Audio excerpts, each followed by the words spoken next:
Breaking news చూస్తున్నాం. తెలుగు రాష్ట్రాల్లో తన గానంతో మంచి క్రేజ్ తెచ్చుకున్న సింగర్ మంగ్లీ ఇటీవల ఈ సింగర్ పేరు వరుస వివాదాలతో వార్తల్లో నిలుస్తుంది. సర్కే చునర్ తేరీ సర్కే సాంగ్ తో కాంట్రవర్సీలో చిక్కుకుంది. ఇక దీంతో దేశవ్యాప్తంగా మంగ్లీ పేరు మారుమోగిపోతుంది. ఇక బూతు పాట పాడడంతో పెద్ద ఎత్తున విమర్శలు వెలువెత్తుతూ ఉన్నాయి. ఇక ఈ క్రమంలో తాను తప్పు చేశానంటూ కూడా మంగ్లీ క్షమాపణలు చెప్పింది. అయితే ఈ వివాదం పూర్తిగా ముగియక ముందే ఆమె మరో వివాదంలో చిక్కుకుంది.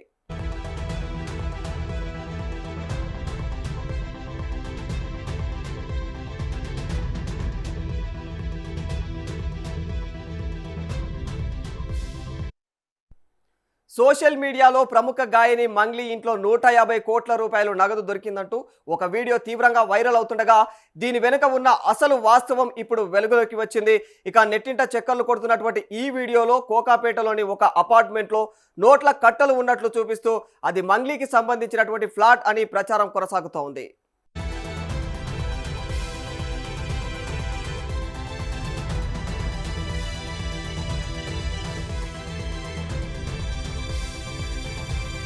తాజాగా ఆమె పేరుతో భారీ మోసం జరిగిందన్న వార్తలు సోషల్ మీడియాలో కూడా తెగ వైరల్ అయిపోతూ ఉన్నాయి. ఇక ఈ అంశం ప్రకారమే ఇక ఈ వ్యవహారం ఇప్పుడు హాట్ టాపిక్ గా మారిపోయిందని చెప్పుకోవాలి. మైక్రో ఫైనాన్స్ పేరుతో కొందరు వ్యక్తులు మంగ్లీ పేరు వాడుకొని కోట్లలో డబ్బులు వసూలు చేస్తున్నారనే ఆరోపణలు వినిపిస్తున్నాయి. ఈ నేపథ్యంలోనే సింగర్ మంగ్లీ స్వయంగా స్పందిస్తూ పూర్తి క్లారిటీనిచ్చింది.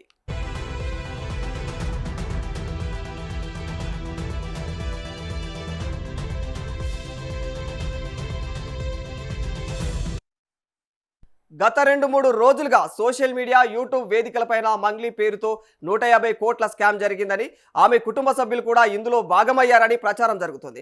ముఖ్యంగా ఆమె తమ్ముడు శివ పేరు కూడా ఈ వ్యవహారంలో వినిపిస్తూ ఉంది.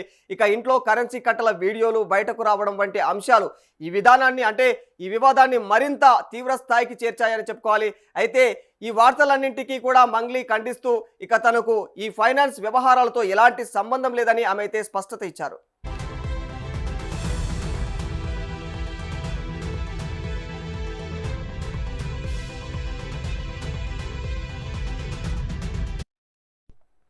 సోషల్ మీడియాలో విడుదల చేసినటువంటి ప్రకటనలో మంగ్లీ స్పష్టం చేశారు. మైక్రో ఫైనాన్స్ పేరిట తన పేరుతో కొందరు డబ్బులు వసూలు చేస్తున్నారని చెప్పేసి ఆమె అట్లా వస్తున్నటువంటి వార్తలని కూడా పూర్తిగా అసత్యమని కూడా ఆమె తెలియజేశారు. తనకు ఆ వ్యక్తులతో వారి వ్యాపారాలతో ఎలాంటి సంబంధము కూడా లేదని తెలియజేసింది.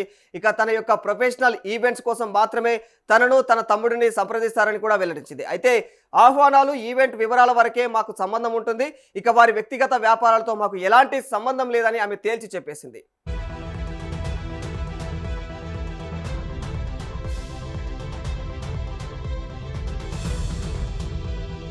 అలాగే తన పేరును వాడుకొని మోసాలకు పాల్పడడం చాలా అన్యాయమని ఆమె ఆవేదన వ్యక్తం చేసింది. ఇక కావాలని కొందరు తన పేరు ప్రతిష్టను దెబ్బతీయడానికే ప్రయత్నిస్తున్నారని చెప్పేసి ఆమె వాపోతా ఉంది. ఇక సోషల్ మీడియాలో కూడా వైరల్ అవుతున్నటువంటి కరెన్సీ వీడియోకు ఇక తమ ఇంటికి ఎలాంటి సంబంధం లేదని కూడా తేల్చి చెప్పేసింది.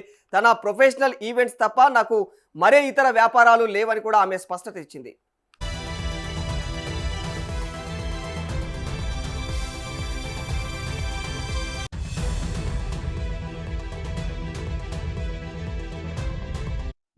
ఇక ప్రజలకు కూడా ఆమె ఒక ముఖ్యమైనటువంటి విజ్ఞప్తిని చేసింది.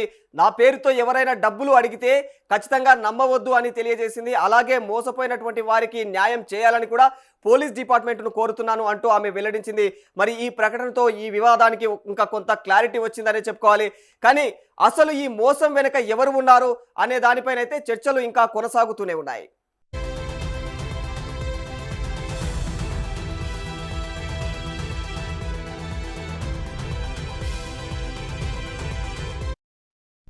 ఇటీవల మంగ్లీ చుట్టూ వరుస వివాదాలు నెలకొనడం గమనార్హం. కేడి ది డెవిల్ సినిమాలో ఆమె పాడినటువంటి సర్కే చునర్ తేరీ పాటపైన అసభ్యకరమైనటువంటి లిరిక్స్ ఉన్నాయంటూ కూడా పలు విమర్శలు రావడంతో ఇక ఆ పాటను తొలగించారు. అంతకుముందు కూడా ఆమె బర్త్డే పార్టీలో డ్రగ్స్ వాడారనే ఆరోపణలు కూడా ఎదుర్కొన్నారు.